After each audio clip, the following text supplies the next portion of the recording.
Hey, Jack from Clone or Die here, and today we're going to be talking about the M17 HMS. This one is specifically the military contract version of the M17. There is a commercial version as well, which is not the same as the military issue one. This one's a contract over one.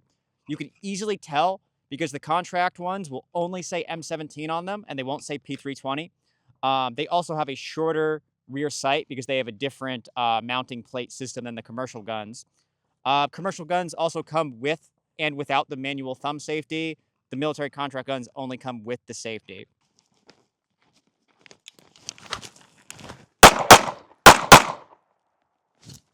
With that out of the way, the P320 is a gun that a lot of people love or hate, kind of.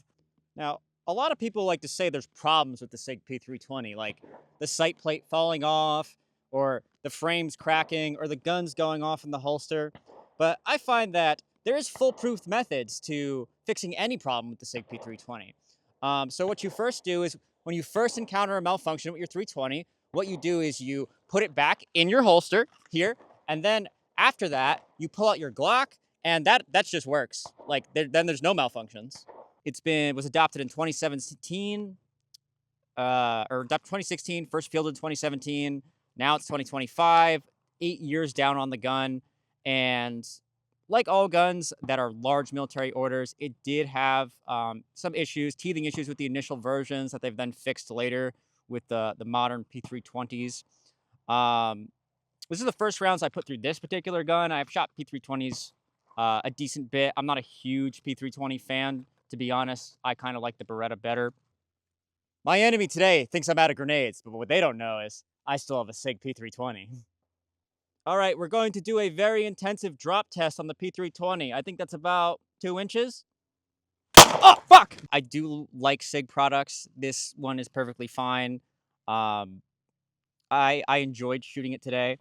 To get a little bit into the history of the M17 MHS, or modular handgun system, is the military had a lot of handguns, not including its special operations handguns. It's issuing the M9. It also has the M9A1. It also has the M45A1 and the M11. And that's just for conventional handguns, not including special operations. So they want to trim that down to one common handgun that can share parts. So you get the M17 and the M18. You have the full size and you have the compact. Compact being the one that the Marines went with, as well as replacing the M11. So you have one handgun that shares parts.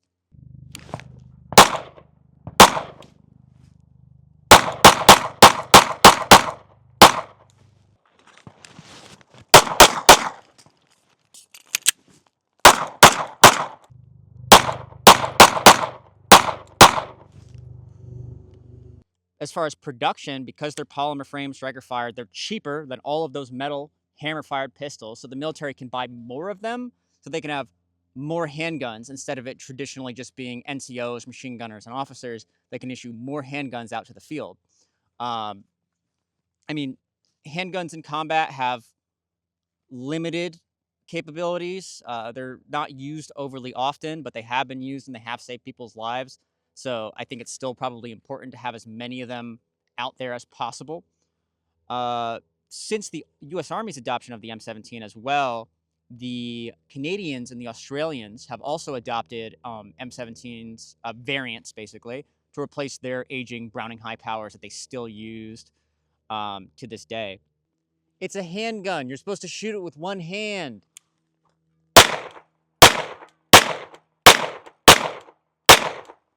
Much better.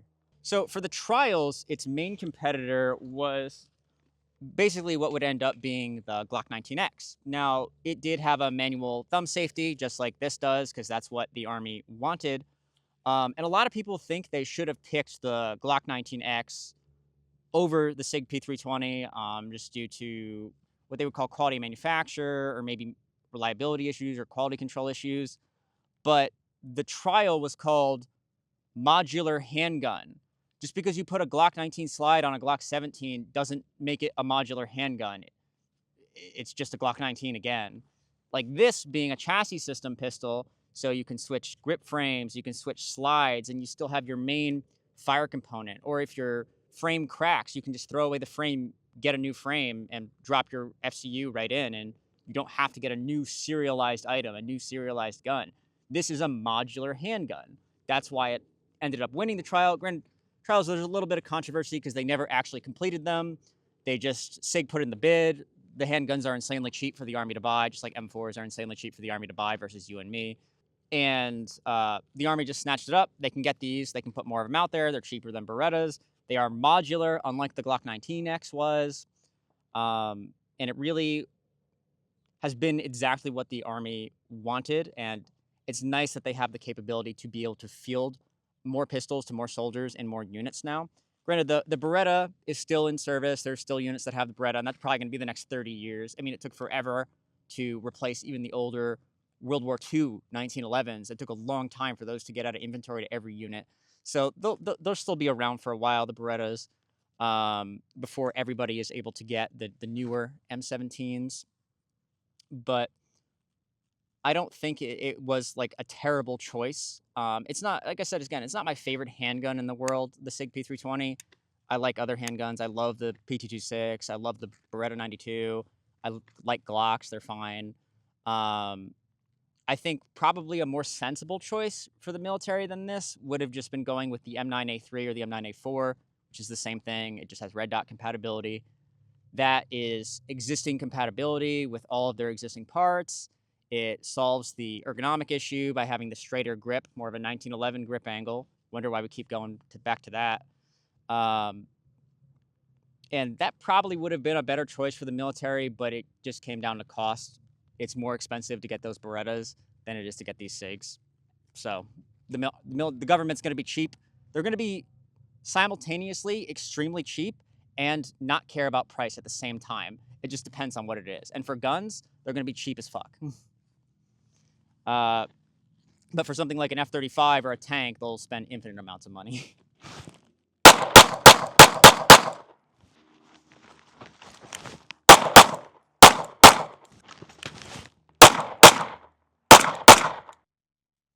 Okay, so while the P320 was adopted as the big Army, big Navy, big Marines conventional handgun, it has also seen special operations use as well.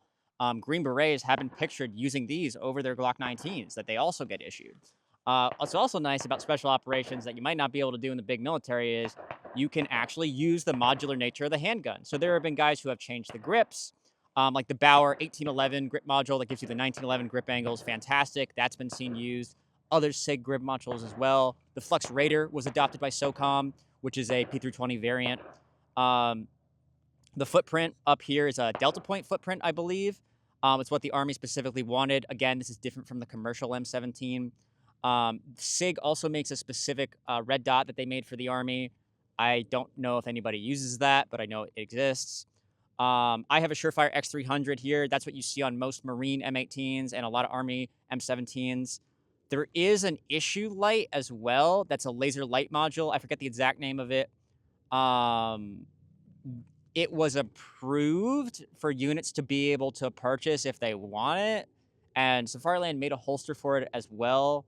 I've never actually seen it in use. I've only seen X300s or Streamlights in use. So I know that it exists. You can get them. I don't know if anybody actually uses it. But it is there.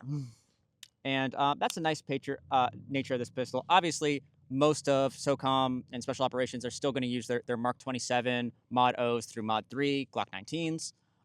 They adopted those across the board. Even the SEALs replacing the 226 around the same time that this comes around with those Glocks. And that's probably what most of SOCOM is going to continue to use, is just the Glock 19 across the board, while this will remain a mostly conventional military thing with a little dip into special operations with Green Berets. Or, I don't know, as the years come, guys, there might be like the new generation of guys that just like 320s, and the Glocks guys are the older guys, and we might see more of them in the future.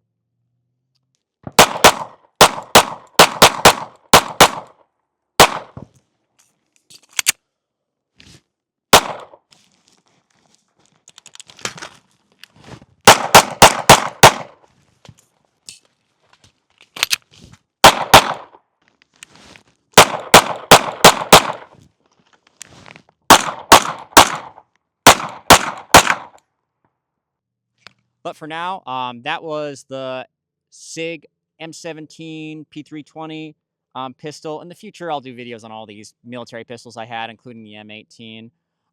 So far, my initial impressions, this is the first time I'm shooting this particular gun. I like it more than I thought I would. Because it's a pre-cock striker mechanism, it has a very short trigger pull. It is a little bit heavy, like a Glock's. It's not as light as I would like it to be, but it is a very short travel, which is nice. But so far, what I can say about it is, in my very initial kind of low round count, is I like it more than I thought I would. I'm sure it'll serve our military well for decades to come at this point. But if you liked the video, be sure to leave a like and subscribe to all Clone or Die videos, because they're the best YouTube channel. They're the best. They're the only one. They're the only one that needs to exist. No other. No others.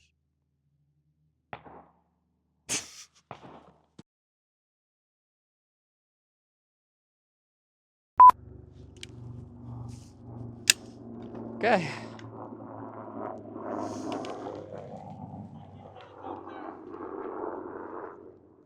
Thank you for ruining my audio. Yeah, thanks for making Jack's working audition a little bit harder. Fuck you, Tony. This is my A7 Mark III, bro. Whew. Ready whenever you are. Waiting for audio. Ready whenever you are. Waiting for audio. So that doesn't fucking... Put it in post. You're ruining my fucking video. Stop shooting. Asshole. It's this or the planes.